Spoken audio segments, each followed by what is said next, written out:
Bonjour à tous et bienvenue pour cette nouvelle vidéo. Aujourd'hui, je vais m'attaquer à un style où on a tendance à représenter les choses dans un iceberg pour terminer dans les bas-fonds de l'iceberg et dans les parties sombres où on peut retrouver des choses qu'on ne connaît pas et qui peuvent potentiellement nous traumatiser ou nous faire quelque chose sur notre mental. Aujourd'hui, on va s'attaquer à les deux premières parties d'un iceberg de films d'horreur que j'ai sélectionné sur Reddit. J'espère que cette vidéo va vous plaire. J'essaie de faire quelque chose qui soit différent de ce que j'ai l'habitude de faire et j'espère que cette vidéo vous plaira. Avant que cette vidéo ne commence, il me semblait important de revenir sur aussi un petit point. La vidéo va aborder des thématiques assez choquantes. Donc si vous ne voulez pas voir ces parties-là, je mettrai un timecode pour que vous puissiez éventuellement passer cet espace.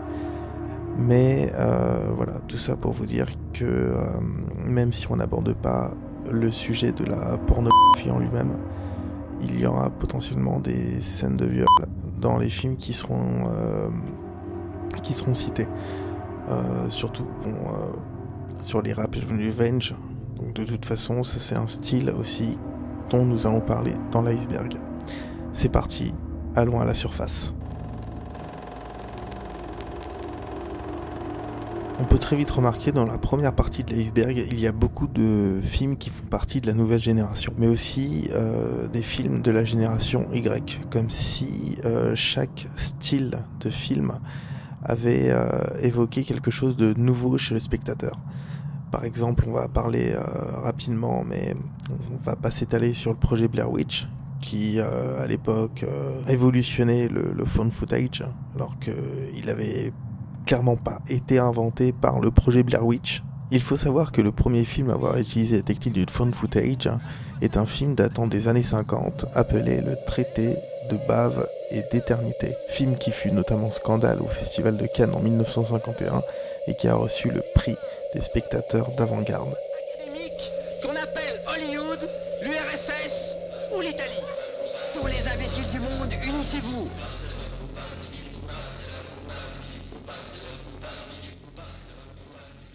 On a aussi deux grands films qui font partie d'un grand réalisateur, Alfred Hitchcock. On a Les Oiseaux. Il y a certains spectateurs qui ont certainement développé l'ornithophobie. C'est la peur des oiseaux. Et moi, clairement, je pense avoir cette peur bleue des oiseaux. Non, c'est pas des oiseaux en eux-mêmes que j'ai peur. J'ai une peur bleue des pigeons. Oui, je vous assure. Je ne peux pas passer par un chemin où il y a une émeutée de pigeons. C'est impossible pour moi. Je suis comme tétanisé, je suis pris de panique. Et non, vraiment, j'ai peur des pigeons. Pour moi, ils représentent, alors je sais pas si c'est leur aspect dégueulasse ou qu'ils prennent pas soin d'eux ou quoi, mais j'ai vraiment une peur bleue des pigeons. Voilà, je sais pas, c'est peut-être leurs yeux, je sais pas. Après, en vrai, faut savoir que pour moi, je trouve que Les Oiseaux a très mal vieilli. Je trouve d'ailleurs les effets spéciaux un peu datés pour ce film. Et je dirais que oui, en effet, c'est un film qui peut marquer un traumatisme, mais je pense chez un jeune public ayant vécu dans les années 80, dans les années 60, parce que je pense que même à cette époque-là, on faisait certainement des films qui étaient un petit peu mieux au niveau des effets spéciaux et au niveau des effets visuels. Après, il faut savoir que Les Oiseaux n'est pas le film de référence d'Alfred Hitchcock. Je vais plus me baser sur Psychose, qui est justement le film qui suit après Les Oiseaux dans cet iceberg.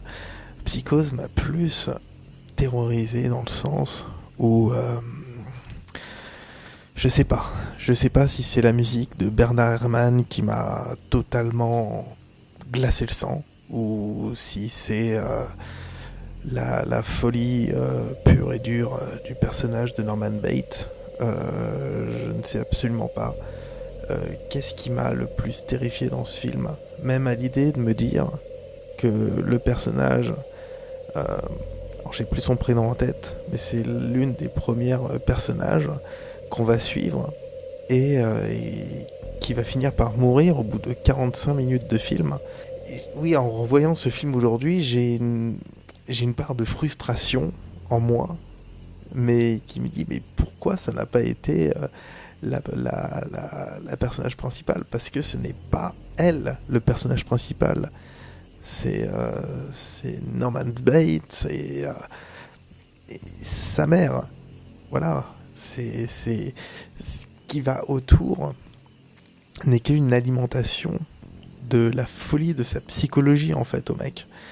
Et c'est ça, je pense, qui est terrifiant en Psychose. C'est de voir justement des personnes qui veulent se servir de ta psychologie pour, en fin de compte, te détruire et t'amener dans un piège. Et c'est ce que Norman Bates réussit parfaitement à faire avec ses victimes. Pour la petite anecdote, il y a mes grands-parents qui me disaient à l'époque, quand ils étaient allés voir Psychose, que arrivé à la scène de la douche, lorsque le tueur ouvre le rideau de douche, les spectateurs hurlaient. Ils flippaient littéralement leur race. Et je trouve que c'est ça ce qui est drôle, c'est que chaque génération aujourd'hui, et ben quand on va voir si on voit ça aujourd'hui, et ben on va plus être dans un état à rire, en fait, à vouloir toujours chercher l'extrême. Alors que justement à l'époque on faisait partager cette peur qui pouvait certainement glacer le sang de certains spectateurs. Donc en vérité, chaque génération a sa manière de s'exprimer. En 1975, il y a un film qui a littéralement tout explosé au box-office. Un film à 9 millions de dollars. J'ai nommé Les Dents de la Mer. Bon, pour ceux qui sont pas contents, j'ai nommé Jaws. Quel accent pourri j'ai. On comprend pourquoi le film a développé autant de peur chez le spectateur. C'est de se savoir en sécurité sur une plage un soir d'été et d'un coup d'aller décider de se baigner et de se retrouver gobé par un requin en essayant d'appeler à l'aide, mais malheureusement il est trop tard. On est noyé et mangé. Les bases, dès la scène d'introduction, est plantée et a développé la peur d'aller se baigner, certainement. Mais après, c'est vrai que ce film m'a marqué à un certain degré. Mais en vérité, je vois plus ce film, pas comme un film d'horreur, mais plus comme un film d'aventure, qui prend un autre cap à un moment donné. Et je suis plus dans l'horreur. Je suis dans l'aventure, donc indirectement, c'est pas un film, moi, qui m'a marqué. On peut retrouver ici It, donc ça, le clown. Je parle de la version du téléfilm. J'ai dû voir 1 heure et demie, et c'est pas un film, enfin pour moi c'est un film que j'ai découvert trop tard en fait. Parce que j'ai eu plus d'attache à voir le remake, même si la deuxième partie je l'ai jamais regardée entièrement parce que je la trouve clairement ennuyeuse et forcément sans saveur. Mais cette version de la première version, honnêtement, il ne m'a pas du tout transcendé. Au jour d'aujourd'hui, les films vont plus se tourner vers des films un peu paranormal, comme un style très James Wanien. Donc à la Insidious, à la Conjuring, à la Annabelle, même si c'est pas lui qui l'a écrit, il est quand même responsable de cette franchise de Conjuring. Et justement, Insidious et Conjuring font partie de cette partie émergée de l'iceberg. Après, il y a aussi le premier film de James Wan, donc So, qui est aussi présent dans la liste, mais je pense pas que ce soit utile qu'on revienne sur ce film, parce que ce film, si je devrais dire quelque chose, c'est simplement que c'était pour le voir que c'était une difficulté, parce qu'à l'époque, j'ai loué dans un vidéoclub, Et du coup, c'était avec la carte Vidéo Club de mes parents. Le mec, je connaissais, je m'entendais bien avec lui. Et du coup, il m'a autorisé à ce que je lui prenne en location Saw. Si tu passes par là, je te fais une dédicace d'ailleurs. Dans cette partie de l'iceberg, il y a beaucoup de films de la génération Z. Après, même si on a cité quelques-uns, rapidement, on a aussi Vendredi 13, qui est présent dans cette liste, qui moi ne m'a clairement pas marqué. En vérité, j'ai trouvé que les effets spéciaux étaient un petit peu datés, et je pense que c'est le fait de l'avoir découvert, voilà, c'est ma seule excuse, de l'avoir découvert vraiment trop tard, parce que c'est vraiment un film qui me fait ni chaud ni froid. Il y a aussi Halloween de John Carpenter, donc évidemment on retiendra la toute première scène du film. On a le meurtre, la scène qui se filme en point de vue subjectif de Michael, et je trouve cette scène incroyable parce qu'elle nous place dans un contexte d'accompagnement et presque de voyeurisme. Et je pense que à l'époque, faire ce genre de choses, c'était réussi de leur part, quoi. Après, comment je pourrais pas te citer L'Exorciste de William Friedkin. Ce film est un monument du cinéma d'horreur. Pour moi, c'est une réussite totale. Et l'ambiance du film est ultra angoissante avec Pazuzu, tout ça. Non, honnêtement, c'est un film qui m'a vraiment pris aux tripes. Et même après de savoir tous les secrets qui se cachent derrière ce film, parce que il y a évidemment beaucoup de secrets qui tournent autour de ce film. Mais voilà, je sais qu'il y a une séquence par exemple où on a la mère de la fille qui se fait exorciser, qui se retrouve, qui se fait prendre des baffes par le démon, et puis je crois qu'il y a une vraie claque en fait qu'elle se prend, et puis elle s'éclate le dos. Après il y a d'autres histoires autour de ce film, mais je vous invite fortement à vous renseigner et puis à voir les différentes choses qui se cachent derrière ce film. Il y a en réalité peu de films qui m'ont marqué dans cette première partie de l'iceberg, simplement parce que je voulais procéder par élimination et me dire quel film répond le mieux à ce que moi, spectateur, aujourd'hui je demande. C'est vrai qu'à l'époque, si j'avais fait mon iceberg il y a peut-être 15 ans, j'aurais certainement mis Conjuring et certainement Conjuring, ce genre de film. Au jour d'aujourd'hui, c'est pas des films que je vais mettre, simplement parce que j'ai atteint une certaine exigence au niveau de la réalisation. Après, je dis pas que Conjuring est très mal réalisé, mais simplement où il faut qu'il y ait un scénario et des enjeux importants à l'histoire. Du coup, je vais vous parler du film qui, pour moi, se retrouve au-dessus du lot de tous ces films-là et qui transcende l'ensemble de ces films. Ce film raconte l'histoire d'un mec qui est haut placé au niveau de la société, qui a un boulot qui lui rapporte beaucoup d'argent.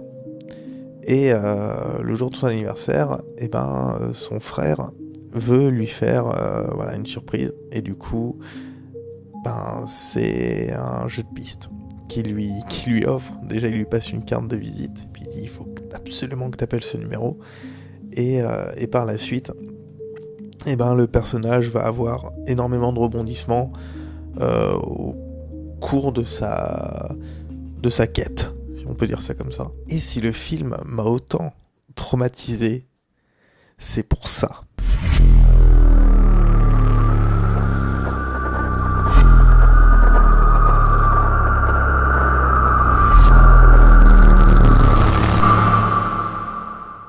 On a cette espèce de clown qui se trouve dans une maison gigantesque. Et ce clown vous observe.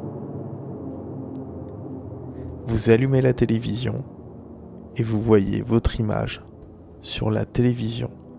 L'idée même de me sentir observé est une chose qui me fait extrêmement peur. Et ce film-là m'a littéralement terrifié.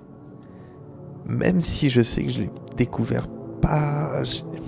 J'ai découvert, je pense que j'avais 17-18 ans. Et quand j'ai découvert ce film... Waouh. La musique du film est excellente. Howard Shore à la composition, qui a pu faire aussi la musique des Infiltrés. Il a aussi fait After Hour. Et pour moi, c'est un excellent compositeur qui habille parfaitement les images de David Fincher. Et le lien qu'il y a entre Sean Penn et Michael Douglas, c'est un lien fraternel qui est brisé, qui, nous, spectateurs, on peut se sentir facilement identifiable. C'est vrai qu'il y a certaines scènes, une scène en particulier qui m'a mis dans une situation de malaise. Mais au point où j'étais presque, où j'assistais à la scène, sans même rien faire, et en étant là à regarder. La perversion, du voyeurisme. Ouais, c'est les sentiments que j'ai eus en voyant The Game. Et voici la fin de cette première partie sur la partie visible de l'iceberg. Eh bien, je vous invite à enfiler vos lunettes, votre maillot de bain et votre tuba. Nous allons plonger à la surface.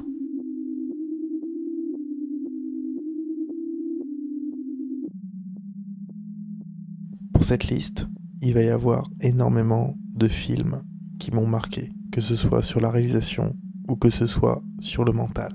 Des films qui, au jour d'aujourd'hui, me suivent toujours. Si ce film, en fait, m'a perturbé, c'est la violation de la vie privée. Il y a cette scène où on a les cannibales qui arrivent dans la caravane et ils se mettent à littéralement humilier la famille. On a la mère, la fille, et on a en plus de ça le bébé de la fille de la mère. L'arbre généalogique est pas très clair, mais au moins il est donné. Il se passe des choses horribles dans cette scène et je crois que d'ailleurs ce film-là, j'ai certainement dû le louer au vidéoclub aussi. Donc encore grosse dédicace. Et ce qui rejoint un peu le style, un peu à la Home Invasion. Donc on a des gens qui s'introduisent chez les gens pour généralement ils foutent la merde. Il y aura certainement des films de Home Invasion qui seront dans cette liste, mais ce sera un petit peu plus dans les bas-fonds de l'iceberg. Mais si à l'époque d'un grand réalisateur visionnaire comme Stanley Kubrick, Alex ne ferait-il pas son apparition sur la toile de ces films qui nous ont traumatisés lorsqu'on était plus jeunes? Je veux bien sûr parler de Orange Mécanique. Je crois que dans l'ensemble de la filmographie de Stanley Kubrick, c'est un des films que je prends plaisir à voir et à revoir.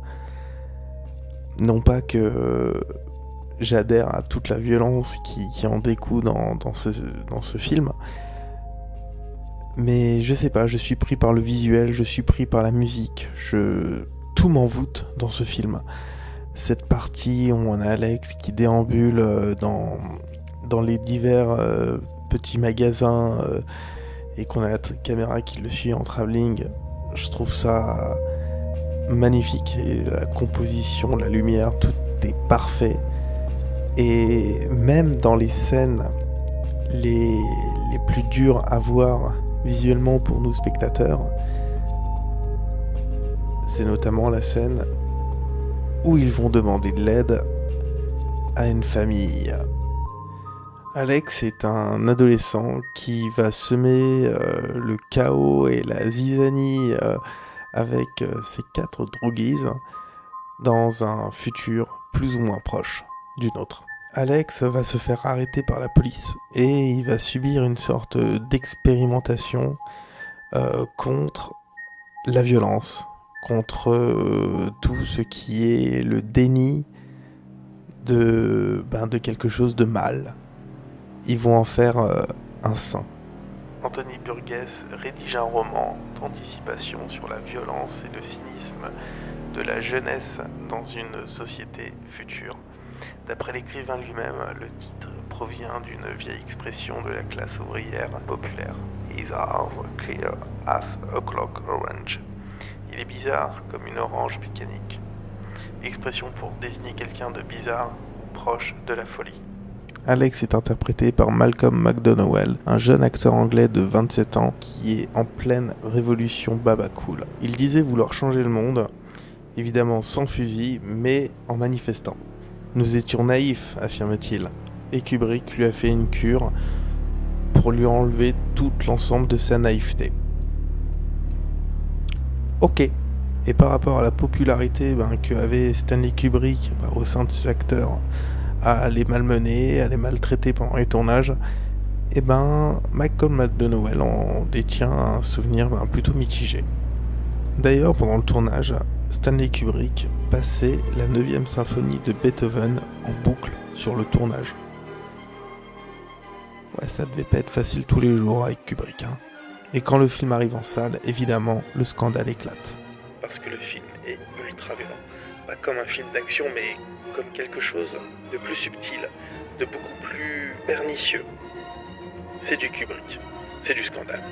Alors bon, oui, le film, à son époque, a fait scandale.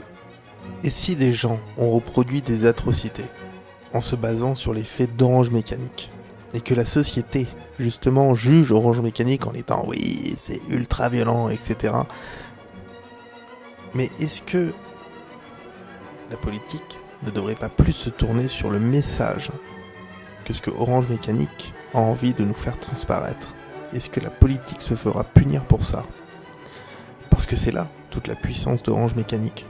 C'est que le message n'est pas « oui, la violence c'est génial ». Non, c'est la politique qui est la principale violence de ce film. Parce que oui, beaucoup de gens vont retenir les scènes de violence, les scènes de viol, mais merde, ce n'est pas le message du film. On va pas accuser Martin Scorsese de nous faire l'apologie de la drogue dans le Loup de Wall Street. Un peu de logique. On veut nous transmettre un message de prévention, comme le fait Orange Mécanique, mais sur la politique qui se sert des uns et des autres pour en fin de compte, en faire des amis que tu finiras par planter dans le dos. Je trouve que la caméra de Kubrick est vraiment exceptionnelle et arrive à nous mettre dans le bain, mais dès le premier plan du film. J'adore Orange Mécanique pour ce qui me fait transparaître. J'adore Orange Mécanique parce que je trouve la réalisation magnifique. J'adore Orange Mécanique parce que les musiques sont géniales. Merde, j'adore Orange Mécanique. Et c'est avec cette magnifique transition que nous allons passer au film suivant. J'ai eu un immense malaise lorsqu'on m'a fait voir ce film. Maman, si tu passes devant cette vidéo, ce film m'a traumatisé quand j'étais plus jeune. J'ai dû le voir très jeune. J'ai dû le voir à 10 ans. Et c'est un film qui est resté ancré dans mon esprit et je suis fasciné par le body horror. Mais là, clairement, on n'est pas sur du body horror. Parce qu'on a affaire à des personnages qui sont dans un cirque et qui ont des malformations. Je dis ça en rigolant, c'est pas du tout drôle. Mais c'est un film qui m'a profondément mis mal à l'aise. Et quand j'ai écrit justement cette vidéo, j'ai découvert que ces hommes et ces femmes avaient de réelles déformations à cause de la Seconde Guerre mondiale. Ça m'a tout de suite refroidi. Parce qu'a priori il y a eu un scandale autour de ça et que les comédiens n'ont pas été bien payés. Et il s'avère qu'il a obtenu son film, sa place de film culte dans les années 60. Cette histoire me fascine et ça me terrifie encore plus de redécouvrir ce film. J'ai beaucoup de mal à revoir ce film.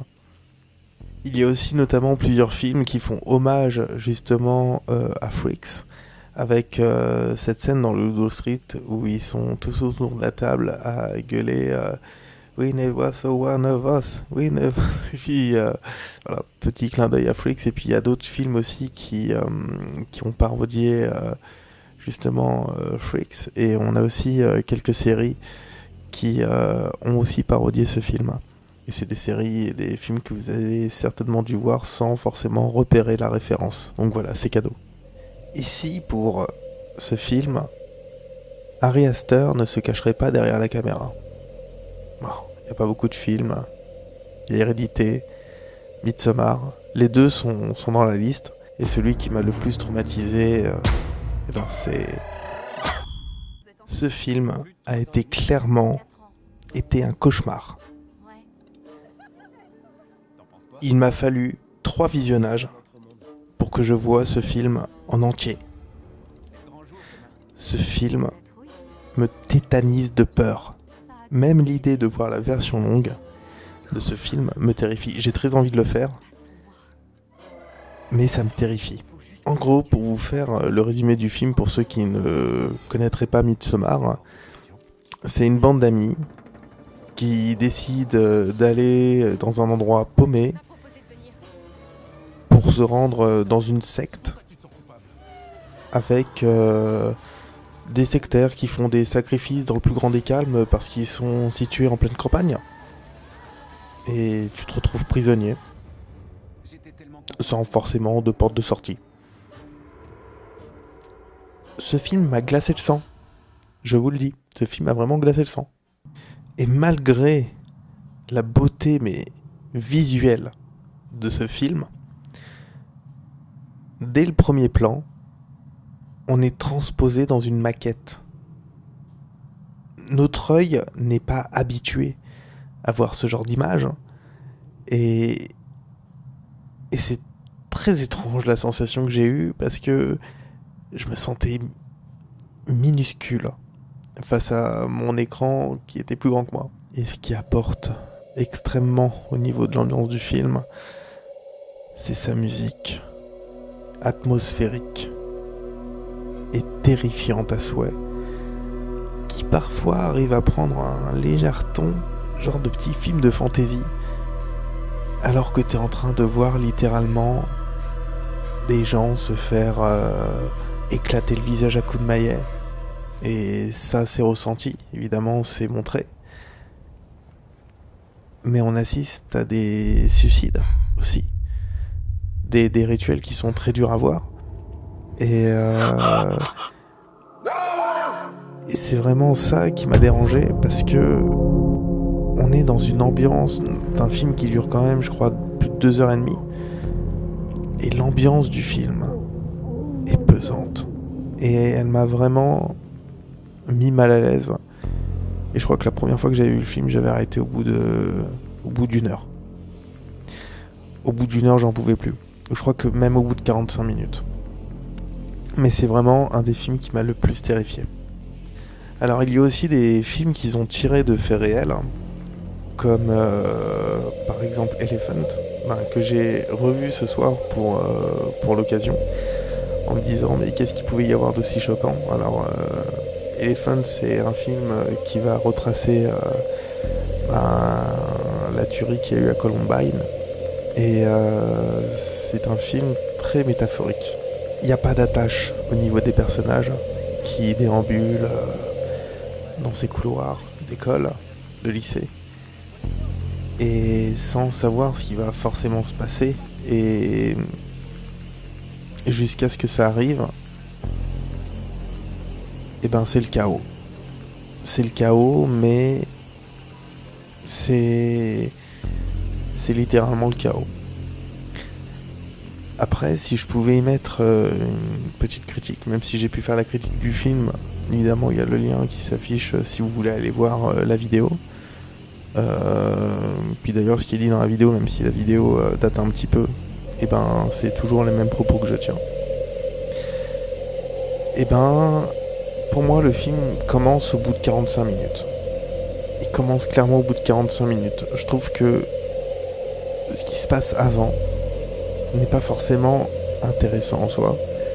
Alors peut-être que je vais me mettre des cinéphiles à dos, attention. Mais c'est aussi ça le risque. C'est de se dire que chaque critique est différente selon les gens. Mais j'ai trouvé ce film un peu chiant si on l'analyse pas. Mais j'ai trouvé captivant quand on l'analyse. Parce qu'il y a beaucoup de choses. Voilà, on associe elle, par exemple, parce que le film commence avec un fond blanc, avec un espèce voilà, de nuage pour évoquer presque le paradis. Et plus on avance dans le film, et plus en fait ce paysage en fait se détruit par un mauvais temps. En fait, en voyant ce film, je me suis dit, mais je pense que Gaspard Noé aurait très bien pu réaliser ce film. Et d'ailleurs, on va parler de Climax. Climax, on va en parler très rapidement parce que, bon, c'est un film qui est vraiment très dérangeant en lui-même. Il est très beau visuellement, en tout cas. Il est magnifique. Et oui, en fait, on assiste à une bande de danseurs qui ont fini leur répétition et qui vont faire la fête. Et quelqu'un a mis de l'LSD dans la sangria. Et du coup, tout le monde commence à devenir parano, tout le monde commence à péter les plombs. Et la caméra de Gaspard Noé, évidemment, comme dans l'ensemble de ses films, presque tous ses films, on a la caméra qui est tranquille, qui est stable, et puis qui après te fait des retournées, des loopings de caméra, des plans de fou. Et honnêtement, c'est ça qui m'a déstabilisé, qui m'a donné un côté malaisant au film. C'est que vraiment, on a cette sensation de voler et puis presque d'assister à la soirée et puis de se dire mais chaque réaction de personnage est complètement con, mais qu'est-ce qu'on ferait sous les LSD en fait nous. Alors on a des scènes vraiment très dures à regarder évidemment. Une des personnages qui enferme son enfant dans un compteur d'électricité. Il y a les plombs à un moment donné qui sautent pendant la soirée et tout le monde est là en train de dire ouais c'est ton gamin qui a grillé et c'est ma lampe pour le coup qui a grillé, je suis désolé. Alors je suis désolé, j'ai eu un petit bug au niveau de mon éclairage. plus de batterie sur la LED. Du coup, ça annonce aussi la fin de cette première partie de l'iceberg. La deuxième partie arrivera d'ici quelques semaines, le temps que je l'écrive et le temps que je la mette en place. En tout cas, j'espère que ce genre de vidéo vous plaît et que je prends beaucoup de plaisir à faire. Beaucoup plus en tout cas qu'une critique simplement de films, parce que j'aime bien parler de plusieurs films. Et même si là on n'a pas parlé de tout, forcément les films présents dans l'iceberg, n'hésitez pas à me dire en commentaire quel est le premier film d'horreur qui vous a trauma. Ce serait, je pense que ce serait intéressant de voir les différents traumas que les gens ont pu connaître. Pour ma part, ça a été Jeepers Creepers, parce que c'est l'un des premiers films d'horreur que j'ai vu aussi, que j'ai vu à l'âge de 10 ans d'ailleurs, et Jason X, si même il est considéré comme un film de merde. Moi, comme c'est l'un des premiers films d'horreur que j'ai vu, il est pas bon, et je prends un peu de plaisir à le voir, quoi. C'est un petit péché coupable. En tout cas, je vous dis à la prochaine pour une prochaine vidéo, et puis n'oubliez pas de prendre soin de vous, et à la prochaine. Ciao.